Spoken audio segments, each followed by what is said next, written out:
Bonjour tous les enfants, aujourd'hui on est le 15 novembre et on va poursuivre sur l'Église persécutée.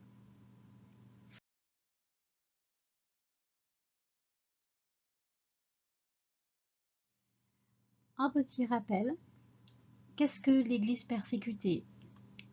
Que subissent les chrétiens dans leur persécution? En France aujourd'hui, on a la liberté de se réunir, de prier, de louer notre Seigneur Jésus. Or que dans beaucoup de pays, ils ont de très gros ennuis et n'ont pas cette liberté. Être chrétien peut être très très dangereux.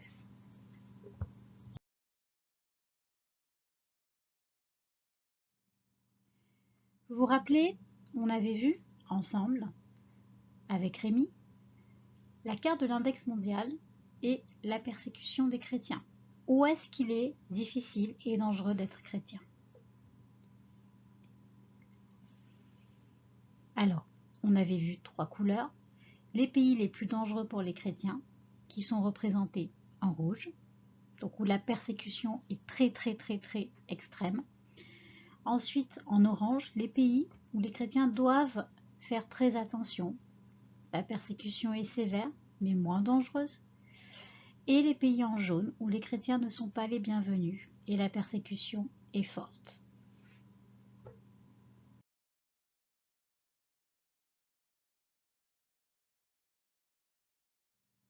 On avait fait aussi un petit quiz sur les pays de l'index.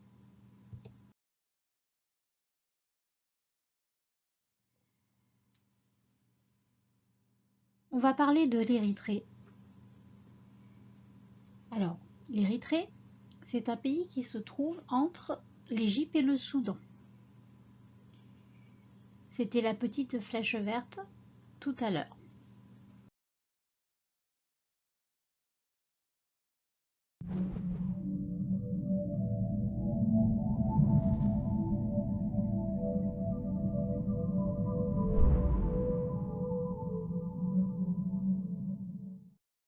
Mon nom c'est David.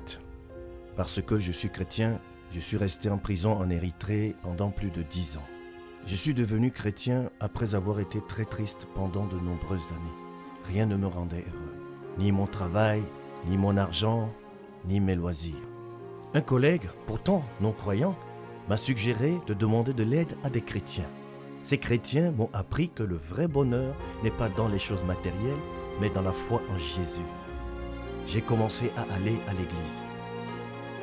En 2002, le gouvernement a décidé de ne plus autoriser que 3 églises officielles.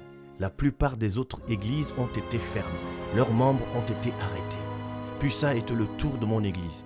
Ce jour-là, les militaires sont arrivés pour nous faire cesser nos activités. « N'avez-vous pas honte d'appartenir à une église que le gouvernement n'autorise pas ?» m'a demandé le commandant. « Je n'ai pas honte », lui ai-je répondu. Alors il a déclaré: « Il est devenu fou, jetez-le en prison. » En prison, nous avions toujours faim. Nous étions toujours sales. Nous n'avions presque pas de médicaments. Parfois, j'étais mis en isolement. D'autres fois, j'étais entassé avec beaucoup d'autres chrétiens dans un cachot. Il faisait une chaleur extrême et nous faisions tout pour ne pas nous toucher, mais c'était impossible dans un si petit espace. Pour pouvoir rentrer chez nous, la seule chose que nous avions à faire était de signer un papier promettant d'arrêter de prier, de parler de notre foi et de rencontrer d'autres chrétiens. Mais nous ne pouvions pas accepter cela. Ce serait se parjurer. Au bout de plusieurs années, certains chrétiens ont craqué. Ils ont signé le document et ils ont été libérés. J'ai été tenté moi aussi de céder à la pression. Je me disais, qu'est-ce que je fais ici? Est-ce que ce serait si grave si je signais ce papier? Mais alors que je doutais, j'ai vu un soldat tenter de poignarder un chrétien qui venait encore de refuser de signer le document.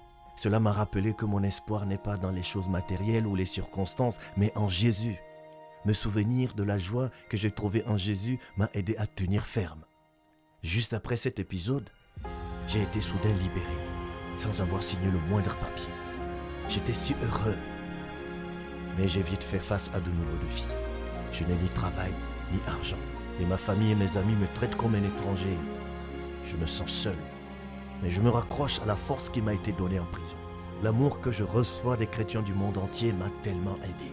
Ils ont prié pour moi et m'ont aidé quand j'étais emprisonné, et aussi après ma libération, même s'ils ne me connaissent pas.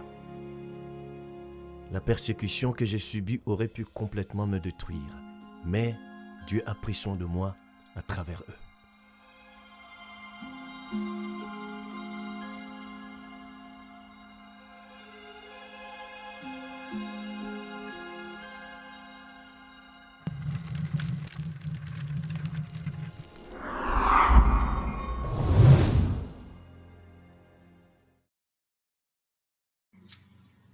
L'Érythrée est un pays où il est très difficile pour les chrétiens de pouvoir vivre leur foi.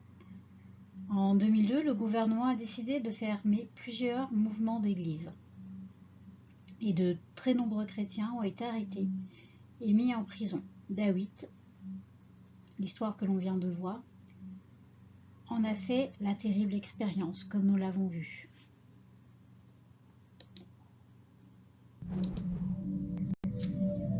L'Érythrée est un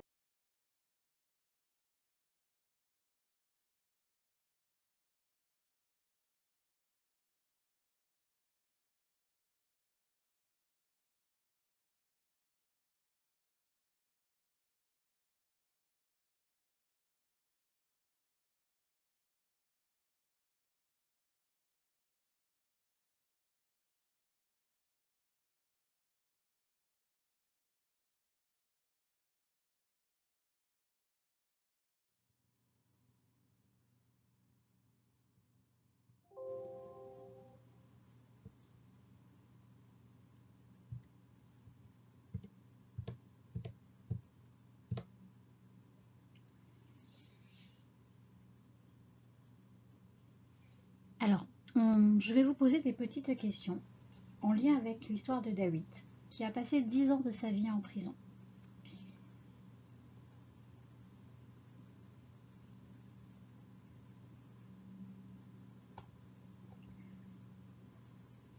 Est-ce que vous vous êtes déjà demandé ce que ça fait d'être en prison? Peut-être vous êtes vous senti personnellement, chacun, un peu en prison durant le confinement qu'on a vécu en mars, pendant 2 mois, mais aussi actuellement, en dehors de l'école, les week-ends, quand on ne peut pas sortir, faire des activités et qu'on reste enfermé et confiné. Réfléchissez un petit peu. Est-ce que c'est la même chose que d'être en prison? Est-ce que vous ressentez cela? Une autre question. Combien de temps David est-il resté en prison? Et à quoi est-ce qu'on voit que c'était très long? Si on se rappelle, dans la vidéo, il est resté 10 ans en prison. Et on voit que son visage change au fil de la vidéo. Il semble vieilli, les joues creusées et les cheveux blanchis, la barbe plus longue. C'était vraiment long. 10 ans, c'est long.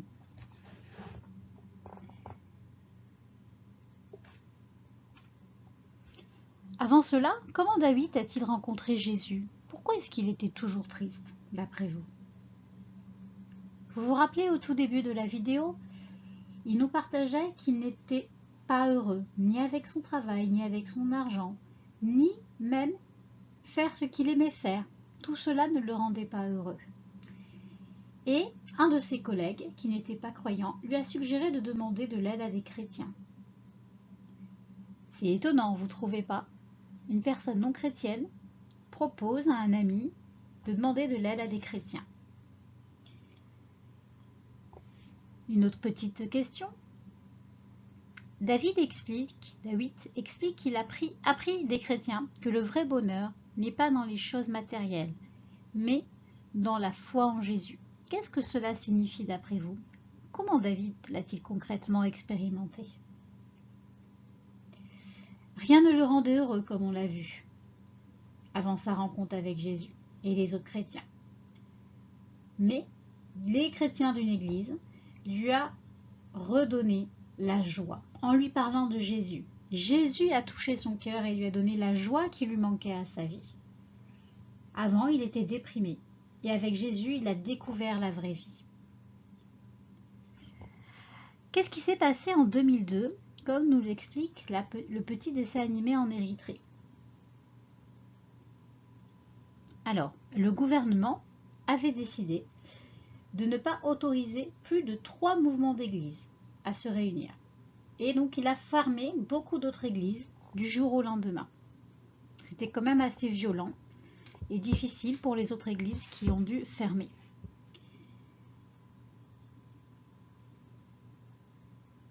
Quelles étaient les 3 choses que David et les autres chrétiens érythréens devaient s'engager à ne plus faire s'ils voulaient être libérés?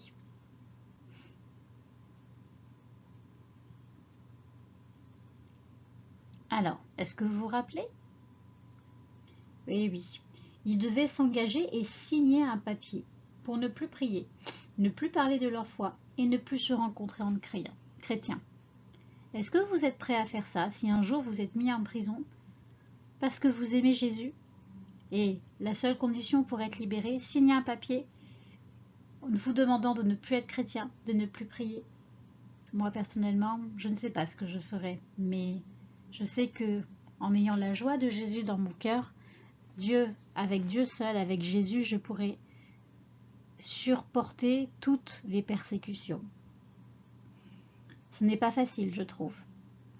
Et ce témoignage de David est vraiment très touchant.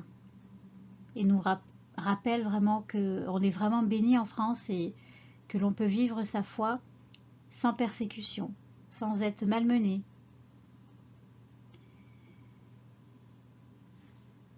Question 8. Est-ce qu'il a été tenté de le signer, David? On imagine combien c'était difficile quand d'autres sont sortis de prison. Comment est-ce qu'il a tenu bon? Est-ce que vous vous rappelez?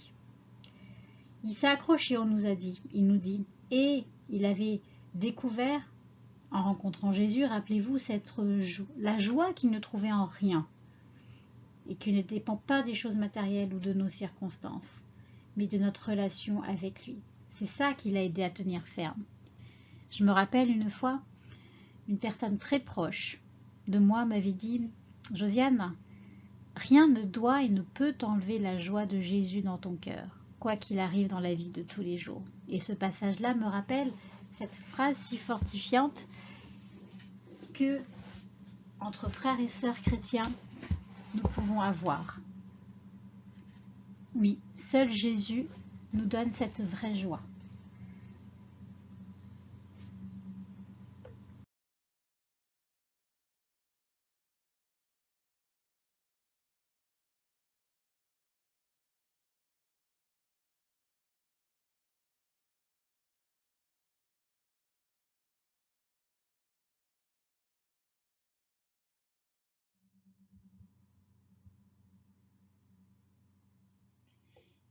Qu'est-ce qui a permis à David de supporter toutes les choses horribles? De quoi a-t-il pris conscience une fois sorti de prison?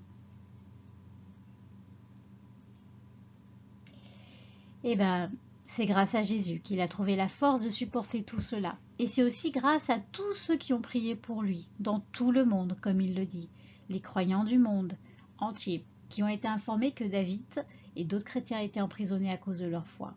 Ils ont prié pour eux. La prière est vraiment une arme puissante.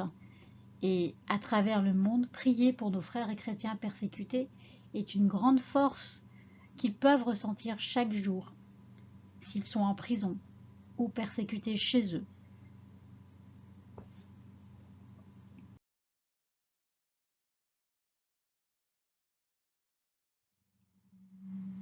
À la fin de la petite vidéo, nous avons ce verset à retenir dans Hébreux 13, verset 3, qui nous dit « Pensez aux prisonniers comme si vous étiez en prison avec eux. » Pensez aux prisonniers comme si vous étiez en prison avec eux. Et oui, chaque jour, on doit penser à cette liberté que nous, on a, mais peut-être pas d'autres chrétiens, pas d'autres frères et sœurs dans le monde qui sont persécutés. Alors si on pense à tous ces prisonniers qui sont prisonniers de leur foi, eh bien, c'est une manière de prier, de penser à eux et de les soutenir par la prière et par la pensée. Et Dieu nous demande de le faire, de prier les uns pour les autres. Alors, ayons toujours à cœur de prier pour les chrétiens persécutés. Pensons à David. Soyons reconnaissants pour ce que Jésus a fait dans sa vie, de lui avoir permis de le rencontrer. Pensons à toutes les personnes qui ne connaissent pas encore Jésus et qui peuvent avoir la vraie joie dans leur vie en rencontrant le Seigneur Jésus.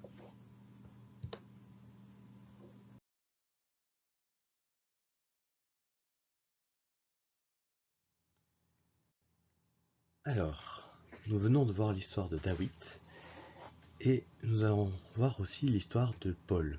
Paul avait une grande expérience de la prison lui aussi. Avant de suivre Jésus, il a persécuté les chrétiens et les a fait mettre en prison. Après être devenu chrétien, il a été persécuté et mis en prison à son tour. On peut donc voir 3 étapes de la vie de Paul. Est-ce que vous savez qui est l'apôtre Paul? Qu'est-ce que vous connaissez de lui? Eh bien d'abord, Paul s'appelait Saul et il persécutait les chrétiens. Avant de rencontrer Jésus, Paul persécutait les chrétiens. Il les faisait mettre en prison ou même pire, il les faisait tuer.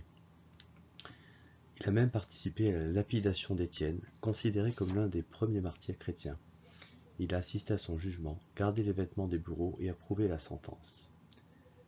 Pourquoi est-ce qu'il faisait cela? Parce qu'il était un juif instruit qui suivait rigoureusement la loi juive. C'était un homme plein de zèle pour respecter et faire respecter cette loi. Il était convaincu de faire ce qui était juste aux yeux de Dieu en chassant les chrétiens. Ils étaient coupables, selon lui, de répandre un faux enseignement. Mais vient la deuxième étape de sa vie, sur le chemin de Damas. Et là, on va lire dans Actes chapitre 9, versets 3 à 9. Saul est encore sur la route, et il approche de Damas. Tout à coup, une lumière venue du ciel brille autour de lui. Il tombe par terre et il entend une voix qui lui dit « Saul, Saul, pourquoi est-ce que tu me fais souffrir ?» Il demande « Seigneur, qui es-tu » La voix répond « Je suis Jésus, c'est moi que tu fais souffrir. Mais relève-toi et entre dans la ville. Là, on te dira ce que tu dois faire. » Les gens qui voyagent avec Paul Saul sont arrêtés. Ils n'osent pas dire un mot. On entend la voix, mais il ne voit personne. Saul se relève, il a les yeux ouverts, mais il est aveugle. On le prend par la main pour le conduire à Damas, et pendant 3 jours, il reste aveugle. Il ne mange rien, il ne boit rien. Vous imaginez un peu le choc qu'a vécu Paul? Celui dont il niait farouchement l'existence se révèle soudain à lui en personne. Cette expérience correspond bien au verset du thème du dimanche de l'Église persécutée de cette année, le verset que nous avons appris la semaine dernière. « Arrêtez et sachez que je suis Dieu » Psaume 46, verset 10. Paul a été arrêté net sur son chemin. Il était en route pour aller persécuter les chrétiens, et Dieu lui a dit « Stop, tu te trompes de chemin. Voilà qui je suis Jésus, celui que tu persécutes. » Parfois, Dieu a besoin de nous arrêter brutalement, peut-être parce que nous sommes trop occupés par nos activités et nous ne voyons plus ce que lui veut faire, ou parce que nous sommes vraiment sur un mauvais chemin, que nous faisons fausse route et qu'il veut nous montrer qui il est vraiment. Est-ce que vous êtes déjà senti arrêté par Dieu? Peut-être par un changement inattendu de programme, ou plus difficile, par une maladie, une épreuve, ou simplement par une alerte dans votre conscience. Vous avez peut-être vécu la période de confinement, comme actuellement, comme un arrêt. Avez-vous appris des nouvelles choses sur qui est Dieu pendant cette période? Après cette rencontre, Paul s'est fait baptiser et il est devenu chrétien. Il a immédiatement commencé à parler de Jésus et à évangéliser dans différentes villes. D'abord à Damas, là où il devait aller faire prisonnier les chrétiens, puis Jérusalem, Tars et même Antioche, pendant une dizaine d'années. Puis il a ensuite entamé une série de voyages missionnaires qui ont duré une 20aine d'années. Dans toute cette période, il a lui aussi été persécuté et a fait plusieurs séjours en prison. Acte 16, versets 16 à 40. C'est pendant ce temps en prison qu'il a écrit beaucoup de lettres aux églises, la lettre aux Galates, aux Thessaloniciens, aux Corinthiens, etc. Ces textes importants participent au fondement de la doctrine chrétienne. Lorsque les chrétiens sont jetés en prison pour leur foi, comme Paul ou David, C'est un temps d'arrêt forcé pour eux. C'est une épreuve terrible, bien sûr, mais certains ont témoigné également d'un temps de proximité encore plus forte avec Jésus. C'est un moment où on a du temps pour réfléchir, pour se poser les bonnes questions. Cela peut donc permettre de se rapprocher de Dieu. Et Paul a mis ce temps au profit de beaucoup de personnes, jusqu'à nous aujourd'hui, en écrivant ces lettres. Et vous, que feriez-vous si vous vous retrouviez en prison, comme Paul ou David? À quoi aimeriez-vous passer du temps? Est-ce que vous pensez que vous tiendrez ferme, que vous refuseriez d'abandonner la foi pour pouvoir sortir de prison? Ce qu'on connaît de Dieu, les expériences qu'on a déjà vécues avec lui, et aussi les versets de la Bible qu'on a appris, des chants qu'on a chantés à l'église, les histoires qu'on a entendues, les prières que d'autres font pour nous, c'est ce que nous aide à tenir dans les moments difficiles. Et les prières qu'ils font pour nous, c'est le verset que l'on a vu tout à l'heure, de Hébreux 13, verset 3. Pensez aux prisonniers comme si vous étiez en prison avec eux. Paul, comme David, ont tous les deux vécu une rencontre avec Jésus qui a complètement transformé leur vie. Ils ont découvert le vrai sens de leur existence, ce qui donne le vrai bonheur. Et cette expérience était tellement profonde que même confrontés à une épreuve terrible, ils n'ont pas renoncé. Rien n'a pu les faire changer d'avis, même pas les horreurs de la prison. Et Paul a même accepté de donner sa vie. Il est mort, décapité à Rome. Si vous avez déjà vécu une rencontre personnelle avec Jésus, vous savez ce qui a changé dans votre vie. Mais si ce n'est pas encore le cas, vous pouvez faire cette démarche aujourd'hui et demander à Jésus de découvrir ce vrai bonheur. Prenons maintenant un temps pour prier. Nous pouvons prier avec ceux qui auraient pris une décision de suivre Jésus. Nous pouvons aussi prier pour les prisonniers et ainsi mettre en pratique le verset à retenir.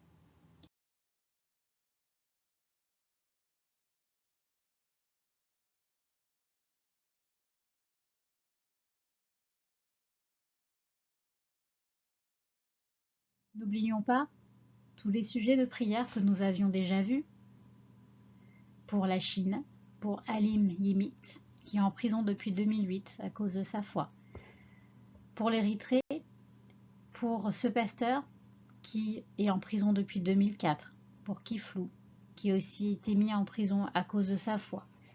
Au Pakistan, nous pouvons penser à Shagufta Kozar, qui est en prison depuis 2013 à cause de sa foi. Et aussi en Iran pour Mohamed Wafadar, qui est en prison depuis juin 2020 à cause de sa foi. Pensons à toutes ces personnes-là qui n'ont pas peur de vivre pour Jésus, de vivre leur foi. Ne les oublions pas. Ayons une pensée pour eux dans la semaine. Et que vraiment le Seigneur les garde et les protège. Nous allons faire une petite prière. Seigneur, merci pour tout ce que tu nous donnes tous les jours, pour ta bénédiction sur notre famille, sur chacun de nos enfants. Tu vois la joie que nous pouvons avoir uniquement en toi, la vraie joie, Seigneur Jésus. Nous passons peut-être par des moments difficiles avec ce confinement, mais pas aussi difficiles que tous nos frères et sœurs persécutés dans le monde, qui sont emprisonnés pour leur foi. Et vraiment, sois auprès de chacun d'eux, Seigneur.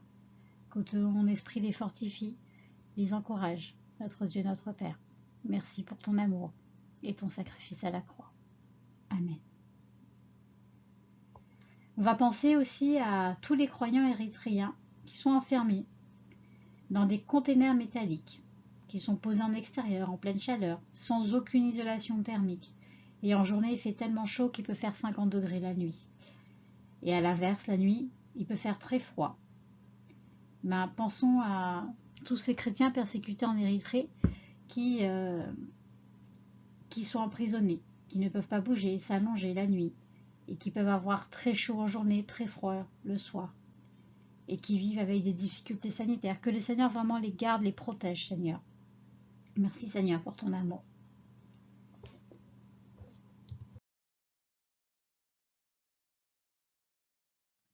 Voilà, nous avions fait un petit culte aujourd'hui, ensuite de l'Église persécutée. Bon dimanche à chacun et bonne semaine. Pensez à une petite prière dans votre cœur pour les chrétiens persécutés dans le monde. Au revoir les enfants, à dimanche prochain.